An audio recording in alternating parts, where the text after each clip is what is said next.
C'est en 1977 que l'Organisation des Nations Unies officialise la Journée internationale des femmes. Cette journée reste donc un rendez-vous annuel important pour faire le bilan des progrès et des régressions sur la question de l'égalité des sexes dans de nombreux pays.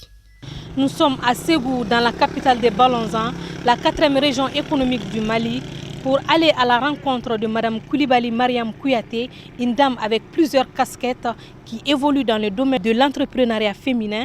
Et aussi, elle fait de l'humanitaire à travers son association Djiguiya de Ségou. Pour plus de détails, allons à la découverte de cette brave dame, une Nyéléni de la région de Ségou.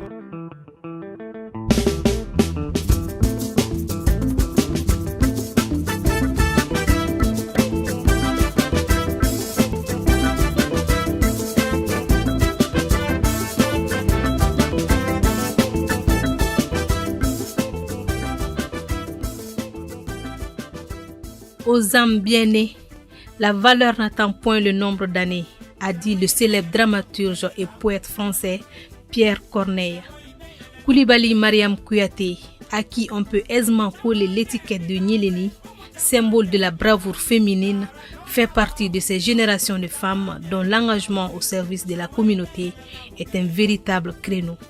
Et son association Djiguiya de Ségou, créée en 2011, en est un symbole fort. Avant d'être au second cycle, j'étais au premier cycle. J'enseignais la 3e année avec un effectif de 80 élèves. Dans ma classe, j'avais les 3 premières. C'était des filles. Un jour, je devrais composer quand ma première n'avait pas de classe, de cahier pour composer. Je l'ai envoyée à la maison chercher un cahier. Elle est revenue en pleurant. Et je lui ai demandé pourquoi.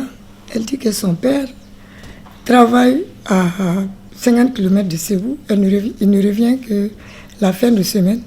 Et la maman n'avait pas 200 francs pour l'acheter un cahier afin qu'elle puisse composer.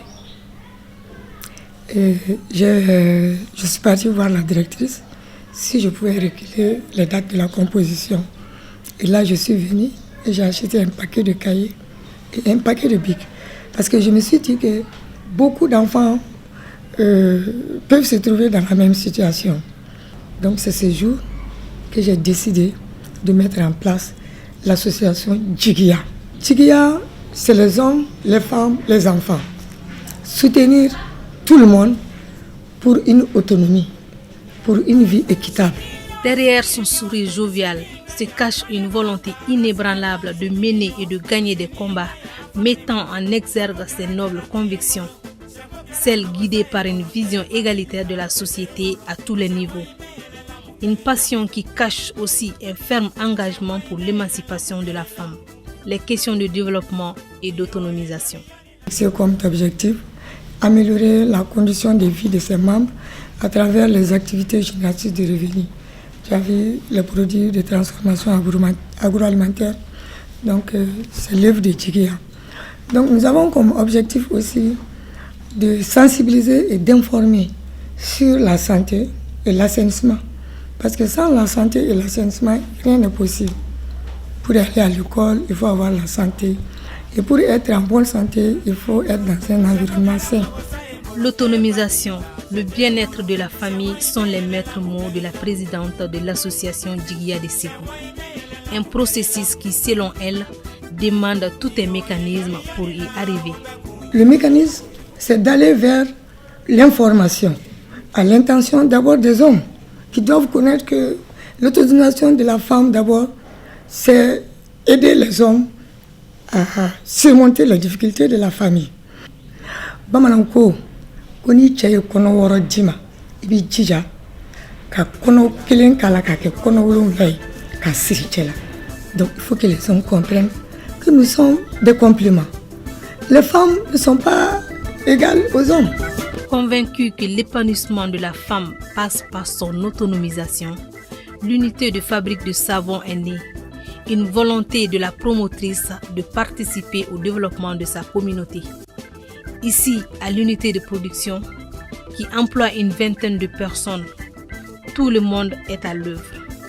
Ça, c'est l'huile de congrès. L'huile de congrès, Ça, c'est l'huile de palme, palminis.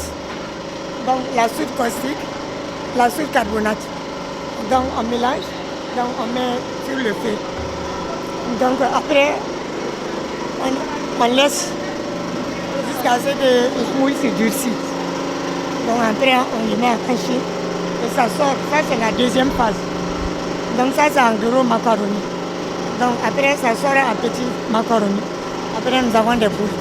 De la transformation et la vente des produits agroalimentaires à la production et à la commercialisation de savon, de la restauration en passant par la gestion de l'association, Coulibaly Mariam Kouyaté porte plusieurs casquettes. Évidemment, parce que je suis transformatrice. Et à l'école, j'enseigne l'économie familiale. Et la cuisine, c'est une passion pour moi depuis quand j'étais jeune. Dans la cité des Balanzans, plus précisément dans la commune rurale de Sébougou où elle réside, tous ceux qui ont côtoyé Mariam Kouyaté sont unanimes que cette dame est une professionnelle dans tout ce qu'elle entreprend. Je suis nouvellement venue ici. J'ai demandé au conseiller du quartier de me confier à une femme qui peut m'aider à me développer. Et c'est à travers ça que le monsieur est venu me présenter à Mariam Kouyaté. Bon, il dit que c'est une femme qui se bat nuit et jour. Elle aime la population, elle est respectée. Donc c'est ça qui a fait que moi j'ai connu Mariam Kouyaté. Et après ça, elle m'a fait intégrer à son association Djiguia. Elle est dévouée, elle aime les gens, elle respecte ses semblables et elle se respecte aussi, vraiment. À la personne de Mariam, Mariam c'est une bonne personne. C'est une femme battante quoi. C'est au niveau de Ségou et de Sébougou aussi. Tout particulièrement Sébougou. Mariam Kouyaté demeure en tout cas une icône de l'entrepreneuriat féminin dans la cité des Balanzans. Même si elle n'a pas encore bénéficié d'une quelconque distinction pour ses nombreuses actions en faveur des hommes, des femmes et de la jeunesse, pour elle, le plus important dans la vie, c'est l'être humain. Faire attention aux autres et apporter de l'aide quand on peut.